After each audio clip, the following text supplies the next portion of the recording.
আসসালামু আলাইকুম রহমতুল্লাহি ওয়া বারাকাতুহু। জি, আমি ডাক্তার মীর শহীদুল ইসলাম। আলোচনা করব পুরুষদের স্তনের একটা সমস্যা নিয়ে। চিকিৎসা বিজ্ঞানের ভাষায় আমরা এটাকে গাইনোকোমাসিয়া বলি। এই গাইনোকোমাসিয়া কেন হয়, কি কারণে হয়, এগুলো নিয়ে আমি বিস্তারিত আলোচনা করব। আপনারা ধৈর্য সহকারে আলোচনাটা শুনলে অনেক অনেক উপকৃত হবেন বলে আমি আশা করি। তো প্রথমে আসি গাইনোকোমাসিয়া এটা কি। গাইনোকোমাসিয়াটা পুরুষদের একটা সমস্যা। পুরুষদের স্তন্য single breast or both breast enlarge করে। এটা কাদের হয়? এক কথায় বলতে গেলে বাচ্চা জন্মের পর যখন মায়ের বুকের দুধ পান করে তখন মায়ের থেকে একটা হরমোন বাচ্চা পেয়ে যায়, যার পরিপ্রেক্ষিতে এই ছোট সময় কিন্তু বাচ্চাদের স্তন কিন্তু স্বাভাবিকের থেকে একটু বড় থাকে। এ সময় কোনো ট্রিটমেন্ট দেওয়ার কোনো দরকার নাই, কোনো ঔষধ দেওয়ার দরকার নাই। এটা আপনা আপনি এটা যখন ব্রেস্ট ফিডিং যখন বাদ দেওয়া হয় তখন এটা আপনা আপনি এটা সেরে যায়। কিন্তু ইদানিংকালে দেখা গেছে লাইফস্টাইল চেঞ্জের পরিপ্রেক্ষিতে, লাইফস্টাইল চেঞ্জটা কি, যে এক সময় ছিল না, এখন মানুষে সকালবেলার নাস্তা করছে ওই নুডলস দিয়ে বা ওই বার্গার দিয়ে বা আরও এরকমের কোনো ফ্যাটি খাবার টাবার দিয়ে, যার পরিপ্রেক্ষিতে বাচ্চারা ডে বাই ডে কিন্তু মুটিয়ে যাচ্ছে, তাদের অবিসিটিটা কিন্তু বেড়ে যাচ্ছে। হ্যাঁ, আমরা তাদেরকে বলি অবিসিটিয়ান। এই অবিসিটিটা বেড়ে যাওয়ার, স্থূলতা বেড়ে যাওয়ার কারণে হাতের, পায়ের, শরীরের যে রকমের মাংস বৃদ্ধি পায় অনুরূপ ব্রেস্টেরও মাংস কিন্তু বৃদ্ধি পায়। বৃদ্ধি পেলে এটা কোনো সমস্যা নাই, কিন্তু ওই বৃদ্ধিতে যদি ব্যথা থাকে, ব্রেস্টের নিপেলে, এরিওলায় যদি ব্যথা থাকে, অনেকের চাপ দিলে তরল সেক্রেশন হয়, এরকম যদি তরল সেক্রেশন হয়, ব্যথা থাকে, তাহলে তাহলেই সমস্যা। হ্যাঁ, তাহলে অনেক অনেক সময় দেখা যাচ্ছে যেটা বিনাইন বিনাইন টিউমার না হয়ে এটা ম্যালিগন্যান্ট টিউমারও হতে পারে। এরকমেরও পাওয়া যায় ইদানিংকালে, ম্যালিগন্যান্ট টিউমারের সংখ্যা পাওয়া যায়, এবং এই ম্যালিগন্যান্ট টিউমারটাই কিন্তু ভবিষ্যতে পরবর্তীতে ক্যান্সার করে। তো এই গাইনোকোমাসিয়ার আরও কতগুলো কারণ আছে।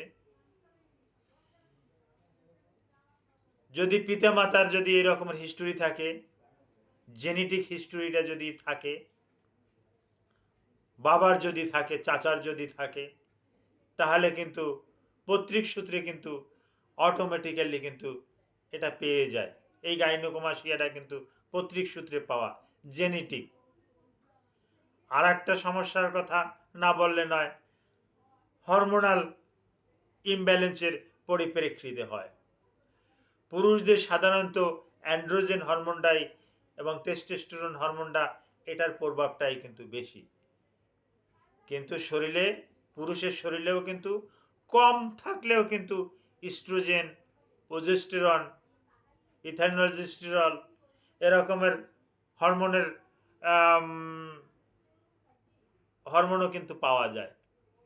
তো যদি পুরুষের হরমোনের পরিমাণটা, ইস্ট্রোজেন হরমোনের পরিমাণটা বেশি থাকে, তাহলে কিন্তু মেয়েদের মতন ব্রেস্ট কিন্তু বড় হয়ে যায়। এটা সাধারণত টিনেজদের বেশি হয়ে থাকে।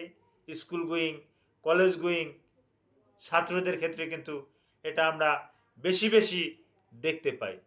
তাই স্কুল গোয়িং ছাত্রদের যখন এরকমের সমস্যা, তারা একটা শার্ট পরতে পারে না, এরকমের আমার মতন একটা টি শার্ট পরতে পারে না, দেখা যাচ্ছে টি শার্টের উপর দিয়ে তার ওই ব্রেস্ট দেখা যাচ্ছে যার পরিপ্রেক্ষিতে সে কিন্তু স্কুলে যাওয়া বাদ দিয়ে দেয়, সে কিন্তু কলেজে যাওয়া বাদ দিয়ে দেয়, যেতেই চায় না।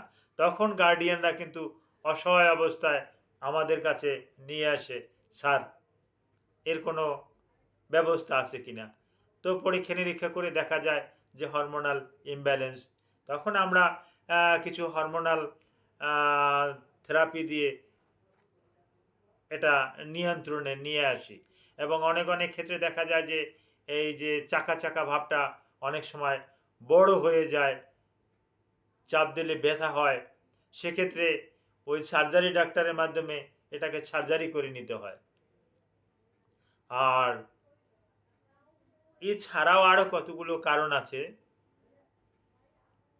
যদি কারোর এই মামস হয়, এই প্যারোটিক গ্ল্যান্ড যদি ফুলে যায়,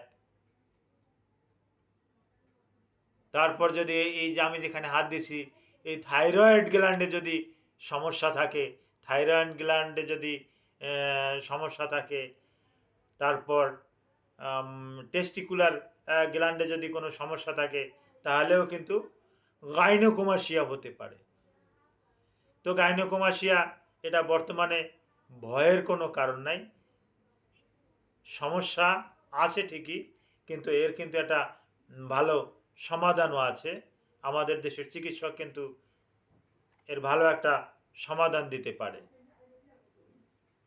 তবে কারো যদি স্বাভাবিকের থেকে বড় আকারের এরকমের সমস্যার সম্মুখীন হন, তাহলে কাল বিলম্ব না করে চিকিৎসকের কাছে যাবেন। চিকিৎসক আপনাকে সঠিক পরামর্শ দেবে এবং এই সঠিক পরামর্শের কারণেই আপনি আপনার গাইনোকোমাসিয়া থেকে কিন্তু মুক্ত পাবেন। কোনো রকমের অবহেলা করবেন না। এখান থেকে কিন্তু অনেকে ভাবে বিনাইন, বিনাইন হতেও পারে। বিনাইন না হইয়া এটা যদি ম্যালিগন্যান্সি হয়ে যায়, ম্যালিগন্যান্ট হয়ে যায়, তাহলে কিন্তু ওখান থেকে সর্বত্র কিন্তু শরীরের সর্বত্র কিন্তু ক্যান্সার ছড়িয়ে যেতে পারে। তো কাজেই এটাকে অবহেলা করার কোনো রকমের কোনো কারণ আমি দেখছি না। অবহেলা করা যাবে না। Thank you all.